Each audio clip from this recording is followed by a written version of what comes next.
Thank you. Appreciate it.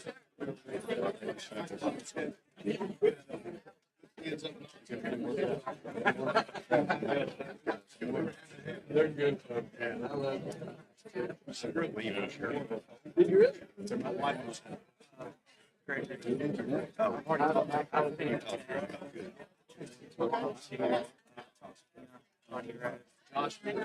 Thank you, sir. Appreciate the opportunity. Thank you, sir. Yes, sir. Vincent Thompson, nice to meet you. Yes, sir. Yes, sir. Oh, wow. Thank you for your help.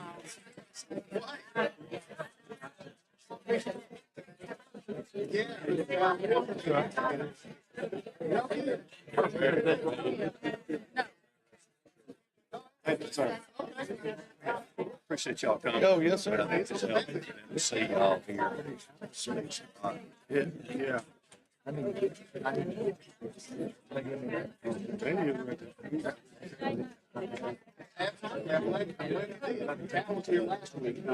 All right, how you doing? Good, good, dude. Yes, sir. Hey, Bob. Oh, yes. How's my girl? Come see me. Very good. Pretty right. You don't think it's all I'll take it. Oh, I know how to do that. You come see me. Where is Tim? How we ever find him? He's in room 726. All right, I'm going off with these little.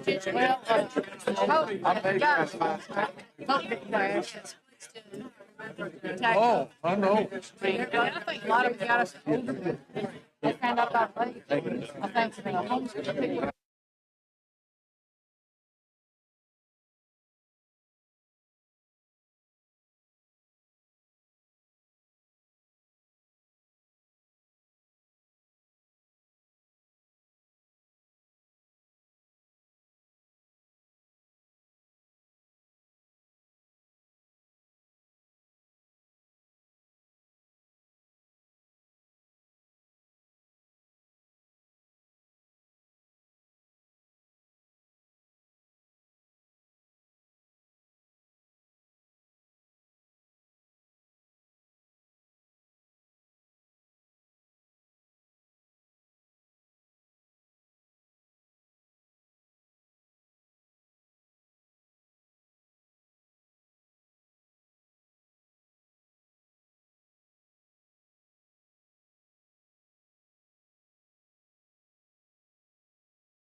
Your microphone is on.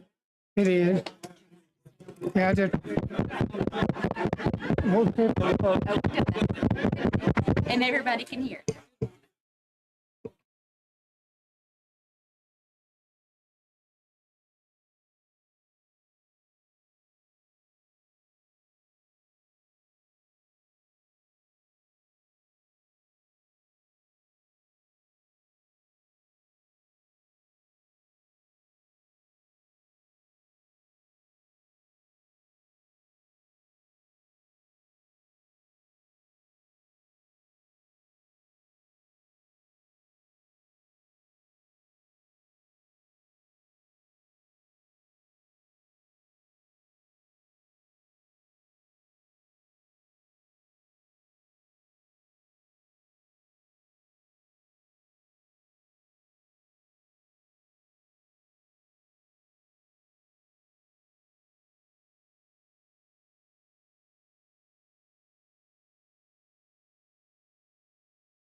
Which one are you talking about?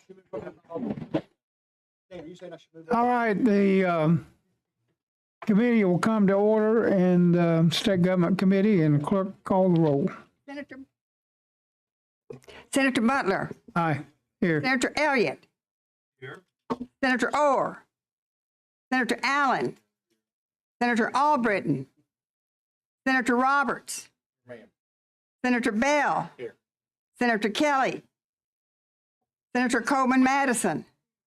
Senator Marika Coleman. Senator Stewart. Here. We have a quorum.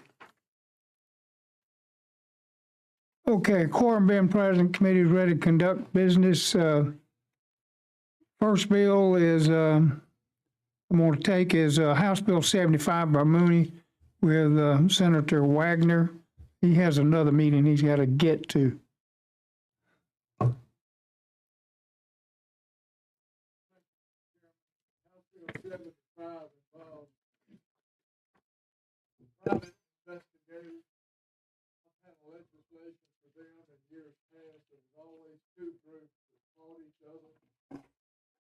What each one had the authority to do. These two groups have come together. This is an agreed on bill between both factions.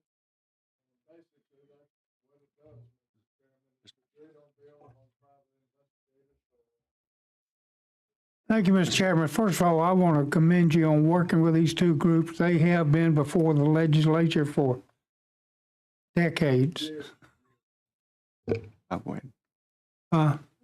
Senator Coleman Madison. Thank you, Mr. Chairman. Senator Wagner, can you just kind of briefly tell us, because we've gotten a lot of calls from this, emails primarily, what they've come together on?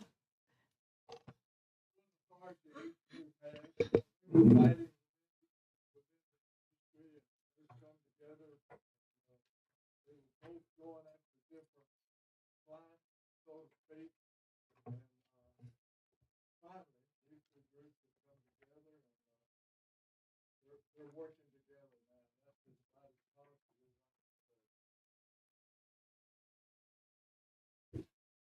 positive. Any more questions, Senator Coleman I Madison? was just trying to figure out how this impacted the overall public as far as private investigators.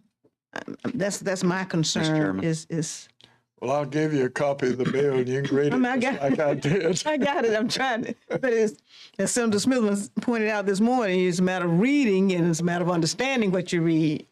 So, Okay. Corrections. I think one of the things I noticed in the bill required education, continuing education, some different things that I believe would make it more professional also, that I noticed when I read the bill, and I make a move for favorable, or motion for favorable. Mr. Chairman, there's a private investigator right here and he can tell you the details of it if you'd like to hear from him. Let's let the committee hear from the gentleman. you. Thank you, Senator. Give us your name and your affiliation. And I'm Jim Castile. I serve on the state board, but I'm also the president of the State Investigative Association. And we've come together with this bill to get what we need done as far as the board's duties. It helps us to achieve our goals as far as protecting the public, where at the same time it does not infringe on the working capabilities of the private investigators. And for example, with the agency license, we set a maximum for the small guys who only have one or two investigators so they don't spend too much money on agency fees. We didn't want it to be a burden on them, but the agency was needed to protect the public. So by creating an agency license, we keep people who are not licensed, even convicted felons, from going out there and saying, hey, you as a board do not have a jurisdiction over us because we're not private investigators, we're just agencies. We contract out. So we said, well, who are you contracting with? They come back with, we don't have to divulge that information because we're not licensed. So it solves that. It helps us to protect the public in that way. It helps us to protect the public by giving a little bit more training to the people who are going out in the field. We have people that call me all the time and say, Mr. Castile, and I wrote the study guide for the test for private investigators.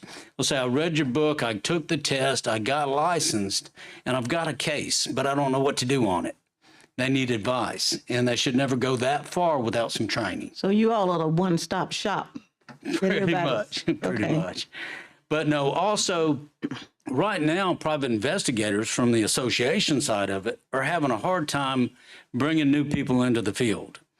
In the past, before we became a licensed agent or licensed trade in Alabama, you could hire people right out of high school and start training them. Now they have to be 21 years old. Now, what that does, when they get out of high school, they have to do something else until they're 21. So they lose interest in the field, they get off into something else, or they get trapped in a job that just doesn't pay them well. Now, these guys can start training with this bill at 18 years old, and we put in there at the discretion of the board as far as a high school education. So if they're in high school, their senior year, they can start training as an apprentice under a private investigator and get paid, some of them up to $40 an hour, depending on who they're working with, once they find a sponsor. Y'all do background checks? We do, yes. Okay. Through the board. Well, thank you. You cleared up a lot. All right, thank you. Motion, Marika. motion favorable, Senator Coleman seconded. I have some Hold on, you got a question? questions and discussion if I can real quick. Does this piece of legislation create subpoena power for the board? Okay, very good. That might be the other one then. Members, this is, more of a reason in my mind that we need to look at occupational licensing reform as a whole. These types of schisms between different boards continue to involve us. And I think that we could see a lot of synergies by looking at some occupational licensing reform. Thank you, Mr. Chairman. Thank you, Senator Elliott. We've got a motion by Senator Bell, seconded by Senator Coleman. Clerk, call the roll. Senator Butler. Aye. Senator Elliott. Nope. Senator Orr. Senator Allen. Aye. Senator Albritton. Senator Roberts. Senator Bell. Senator Kelly. Senator Coleman Madison. Aye. Aye. Aye. Senator Marika Coleman. Aye. Senator Robert Stewart. Aye. It's favorable report. Seven ayes, one nay, and Bill's given a favorable report. 289. Thank you, Mr. Chairman. I was explaining to someone earlier that this was a two-way street. And actually, what my thoughts were there is, the two predominant parties, but it's actually a multi-lane street, I guess, because it would cover all political parties. As y'all are very well aware, we have a pack-to-pack ban in Alabama, and this has caused some issues as between dealing with county parties and state parties, which are distinct entities and are each considered a political action committee in their own right, and so therefore a state party cannot give money to the county party, vice versa. Also, if entities are often, through these fundraisers that the various parties and sub-parties set up, entities are not able to use their PACs. They have to, have the individuals write a check or corporations to write a check to sponsor tables. This would also eliminate that limitation. So I think, my thought process in this, ladies and gentlemen, was that we don't want to go back to the days where all this money's clouded and you can't figure out where it's coming from. But once it gets to the Democrat Party or the Republican Party, I'm not concerned whether the Madison County Republican Party gives to the state party or the Jefferson County Democrat Party gives to the state Democrat Party. I'm not worried about that level of any confusion there. So the answer, pretty cut and dry. I'd be happy to answer any questions. Mr. Chairman, I move favorable report. Second. Roberts. Any questions? Hold on a second. Any questions? Senator Coleman Madison. I just have one question. Senator Gavan, have you kind of vetted this with the Alabama Law Institute? No, ma'am. It just might be a good idea, just to. This is a policy decision for the legislators to make. Okay, I'm just saying because, we went through this whole thing of reform with this type of thing? I wish the Alabama policy or Alabama ALI had written our ethics law and our campaign finance law. It might make sense, but they didn't. You see where I'm coming from. You know, maybe we're trying to ask them to help get us out of the mess we got ourselves into. But anyway, Senator Coleman, do you have a question? I did not. Okay. Any others? Mr. Chairman, Senator Roberts? I think Senator Elliott seconded Senator Gavan's willingness to get that bill done or a resolution there too. And if there's an opportunity to sign on, I would like to do that, sir. Oh, Light bulb went off there. yeah, very good. All right, we have a motion by Senator Elliott for favorable report, seconded by Senator Bell. Clerk, call the roll. Senator Butler, Aye. Senator Elliott, Aye. Senator Orr, Senator Allen, Senator Albritton, Senator Roberts, Senator Bell, Senator Kelly, Senator Coleman Madison, Senator Marika Coleman, Senator Robert Stewart. 7-1. 7 ayes, One abstain. 1 nay, or an Abstain. abstention, 1 abstention. Okay. Bill's given a favorable report. Thank you, Mr. Chairman. Thank you, members.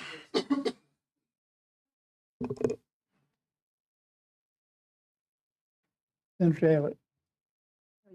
Yeah. and then- Okay, next bill we have is House Bill 184, Representative Keel. Welcome aboard. Thank you, Mr. Chairman. Thank you for committee. House Bill 184 deals with charitable organizations that are in our state. And currently, charitable organizations register with the state with the Attorney General's office. This bill does not change that. It does not change any accountability or laws that they currently follow. But what it does do is it requires any new filing or reporting be approved through the legislative process. So if there is a new filing, a new reporting measure that must take place for these folks, they bring it through us. So we have the power to set those standards for our charitable organizations. Mr. Chairman, this is a good bill, and as long as Representative Keel is still interested in me doing so, I'll be handling it on the floor for him up here, so I move favorable report. Was that a quid pro quo? Well, I just wasn't sure if he changed his mind. I've had a rough day. No, he's going to do a great job. Thank you, Senator. All right. Who's the motion from Senator Elliott? Senator Allen, the seconded. Well, let's call the roll. We got an Senator abstention. Butler, Aye. Senator Elliott, Senator Orr, Senator Allen, Senator Albritton, Senator Roberts, Senator Bell, Senator Kelly, Senator Coleman Madison, Senator Marika Coleman, Senator Robert Stewart.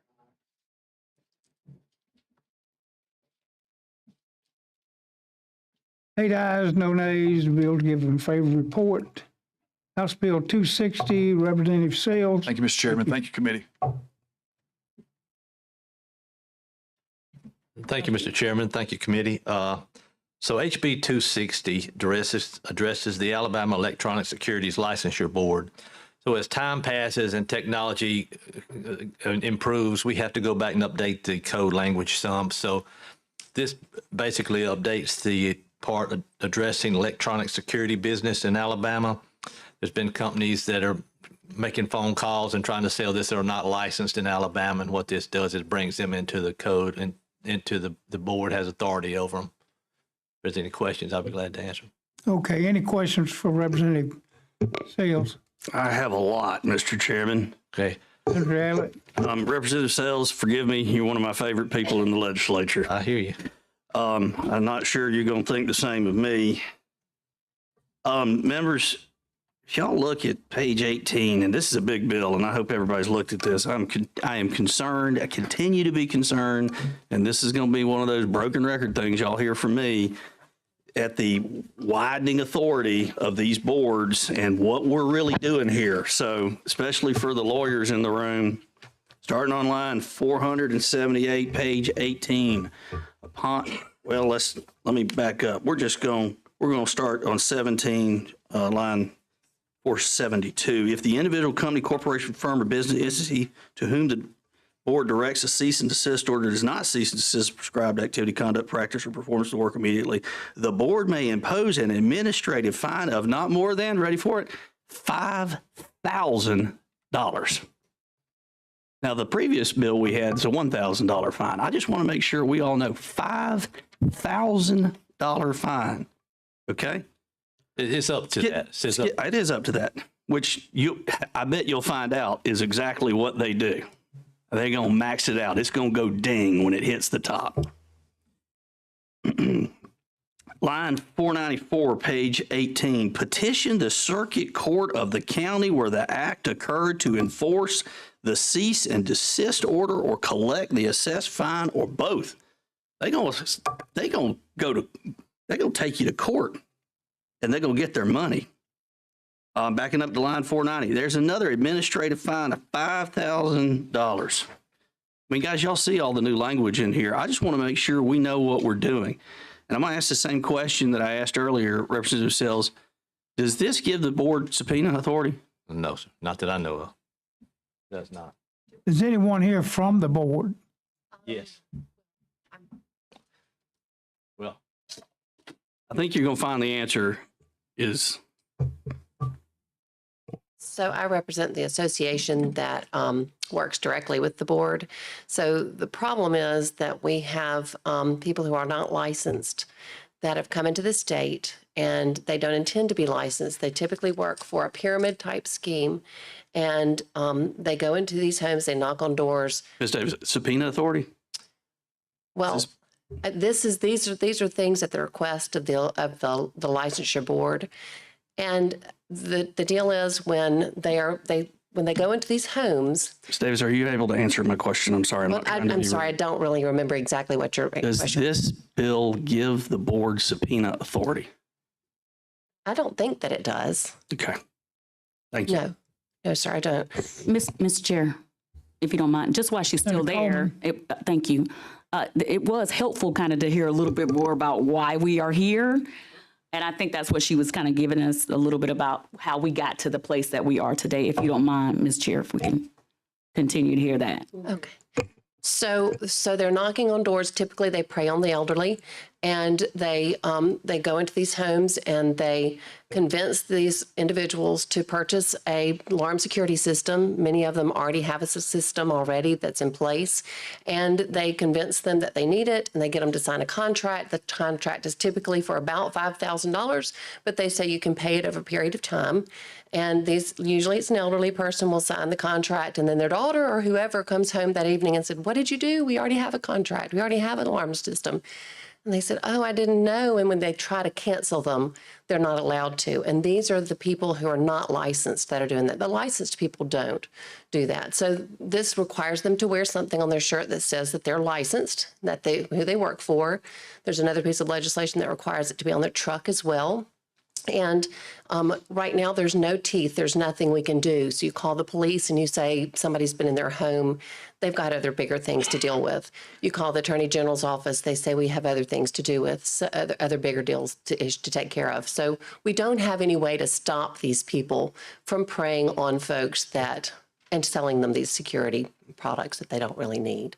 So this is just to address that so that we have something that we can do. Probably I can ask a redundant question. Is there anybody here from those kind of folks that go door to door unlicensed? Well, I doubt it. I just had almost out to being facetious to ask that, but I think I'd like to get a committee from this committee to meet with the Attorney General. Okay. And if he hadn't got time, I think we can get a bill together to give him some time. So that obvious to me when you've got people in the state of Alabama committing fraud and we don't have law enforcement with enough time to look at it, something's wrong. So, Mr. Chairman. When you, Senator Coleman, go ahead. Thank you. I'm sorry. And did not mean to interrupt you. This is not exactly what they're speaking of, but I did have something that happened some years ago to my grandmother. God rest her soul. She's passed on. And just so happened, I called her that evening and we were talking and she said, I'm about to get central air and heating. And I said, well, wonderful. And she said, somebody from Fannie Mae came and knocked on my door and I'm getting it. And I said, Grandma, they don't do central air and heating. And she said, well, the person said that they did. And so I called my aunt immediately to go, because was in Tuscaloosa, living in Tuscaloosa, to go over there, get the paperwork. My grandmother had signed over her home if she had not paid the bill. And because her daughter was a state representative at the time, I was able to work the process to get some recourse. But that might not happen for someone else. I mean, and so, you know, and my daughter tells me sometimes that I have to recognize my privilege. And in that situation, I was able to call some folks because I had built some relationships. But if her granddaughter was not a state representative, she might have lost her home over central air and heating from someone who just knocked on her door. Bill. And again, the same thing, basically what she's saying, from representing some municipalities, they have problems with these people coming in. They don't buy a city business license. They don't buy anything, and they knock on doors, and they're taking advantage of the elderly and the poor that just can't make those decisions. And it's only, $38 a month. The next thing you know, they've signed a 5-year contract, and those people are gone. They get the paperwork, and they're not in the community. They're not in the state. They go to door. But the AG's office does have a unit that deals with something. I've dealt with them on a couple things, and they work very hard. I think the problem is statewide, it's such a problem that there's just, even if they doubled the staff, they could not keep up with the demand of calls coming into them. I'll make a motion for a favorable unless. We've got a motion from favorable Senator Bell, seconded by Senator Stewart. Any other questions? Any objection using previous roll? Use a long roll. Senator Tom Butler. Aye. Senator Chris Elliott. Senator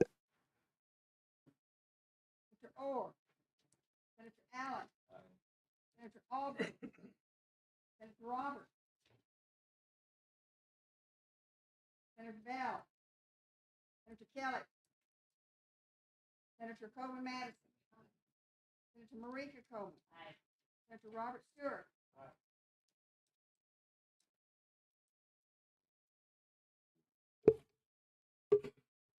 7 ayes, 1 nay. The bill is reported out of committee with a comment from the chair to Representative Sales. Be prepared for questions on the floor. I won't be carrying it, sir. I know whoever's carrying it. Okay, I appreciate it. Thank you. I just Senator want them to Elliott. let them know they will have a hot potato. Yes. Mr. Yeah, Chair, they may want to bring some gloves. I just want to make a comment. Yes, sir. I think where Senator Elliott is going, I appreciate and understand very much. He's looking at a much broader issue here of our boards than that. I assure you, he does not want to not protect the elderly in the state. None of us do on that. But a lot of, this is the second board that we've dealt with today. Most of our boards are doing a wonderful job, but there's some things that we hope to be looking at that might help all of our boards, is what I would say. And that's what.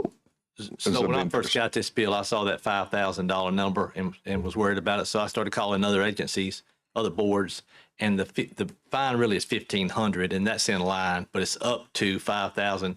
But like you said, it's at their discretion. That's right. Thank you, Committee. It's a safety question, so we need for the public. Anyway, speaking of safety, we have a dam safety bill coming up on Senate Bill 284, Senator Chambliss.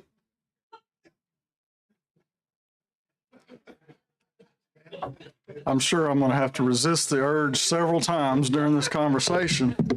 This is literally about dam safety.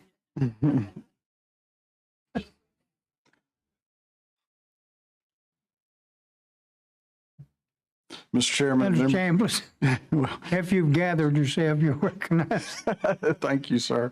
Thanks, sir. This bill provides for safety inspection of dams, those that are owned by the state and those locals or other individuals that would voluntarily want to comply.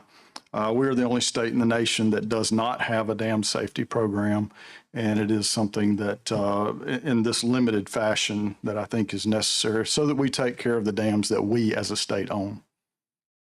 Yeah. This is a big safety question. There are a lot of earthen dams that we have around different counties that carry a lot of water behind them, and it wouldn't take much to let them break. Move favorable. Coleman Madison. Yes, sir. Thank you. Senator Chambliss, you mentioned, at first you said these are state-owned dams, but in the synopsis, it basically says assisting owners. So are we talking about other people, private owners? No, ma'am. If you look at, not necessarily, but on page 2, section 1, which was line 33, it shall only apply to state-owned dams and reservoirs whose owners or owners have elected to be subject to the act. Does the state own it, or does somebody else own it? Yes, ma'am. We own, I thought it was a handful. I'm advised today, actually, that we have maybe about 30 dams across the state that we own. Owners have elected to be subject to this act. I'm confused. So whose owners, the state own, whose owners, wouldn't it be automatic that the state would be, if the state is the owners? It just gives me the impression, maybe I'm reading it wrong. Ms. Chairman. Hold on, when I got Senator Allen. I'm sorry.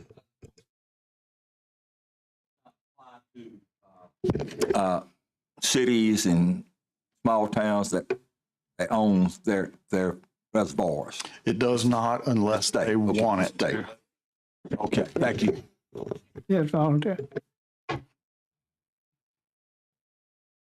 Okay, Senator Coleman. Okay, very good. Any other questions, Senator Chambliss? Motion by Senator Allen for a favorable second. Second by Coleman Madison. Clerk, call the roll. Tom Butler. Aye. Mr. Elliott. Mr. Buckner. Mr. Gerald Allen. Senator Albritton. Senator Roberts. Senator Bell. Senator Kelly. Senator Coleman Madison. Aye. Senator Marika Coleman. Aye. Senator Robert Stewart. Aye.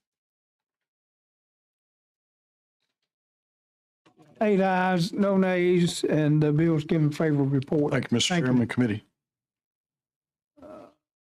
Next bill is Senate Bill 221 that I'm carrying. It's a genetic counseling bill for their board. Chris, you want to handle that? Call the roll. Chairman, I might carry the bill over. No, I'm just kidding. That's okay. It's a board bill. I'll be happy to recognize you, Mr. Chairman, for your bill. All right, this is for them to be able to meet electronically, and I've got an amendment for that. Chair offers the amendment, second by Senator Roberts. Used in previous role without objection. Amendments adopted. We're on the bill. Yeah, it'll allow the board to meet electronically. Any questions? Are there any questions for the sponsor? Favorable is for Senator Allen, second by Senator Bell. Any objections to using the previous role and adoption of the bill? Bill Allen, Bell. Allen and Bell. Yep. Okay. Bill receives favorable report. Committee's adjourned as amended. Thank you.